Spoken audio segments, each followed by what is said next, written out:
বহিষ্কার হতে পারে যুক্তরাষ্ট্রে আটক বাংলাদেশি মনির। যুক্তরাষ্ট্রে অবৈধভাবে অবস্থানকারী এক বাংলাদেশি নাগরিককে গ্রেপ্তার করেছে অভিবাসন কর্তৃপক্ষ।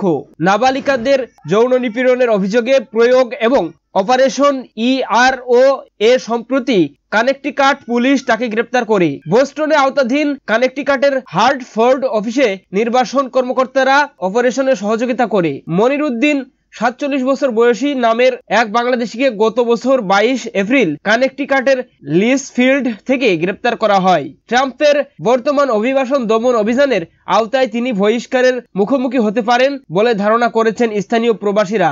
যুক্তরাষ্ট্রের শুল্ক এবং সীমান্ত সুরক্ষা CBP কর্মকর্তারা 2017 সালের 22 অক্টোবর মনির উদ্দিন যুক্তরাষ্ট্রে অস্থায়ী ট্রানজিট ভিসায় পরিবহন কাজের উদ্দেশ্যে প্রবেশের অনুমতি দিয়েছিল। তবে তিনি 9 নভেম্বর 2017 সালের পর যুক্তরাষ্ট্র থেকে ওই ভিসার শর্ত লঙ্ঘন করেন। কানেকটিকাটের প্রবাসী বাংলাদেশীর নাম প্রকাশ না করার শর্তে বলেন, খুব স্বল্প সময়ে তিনি মারাত্মক অপরাধ করেছেন। বর্তমান পরিস্থিতিতে তার মুক্ত হবার কোনো সুযোগ নেই। ট্রাম্পের বর্তমান অভিবাসন দমন অভিযানের অবৈধ অভিবাসীদের চেয়ে অপরাধীদেরকে বেশি গ্রেপ্তার করছেন।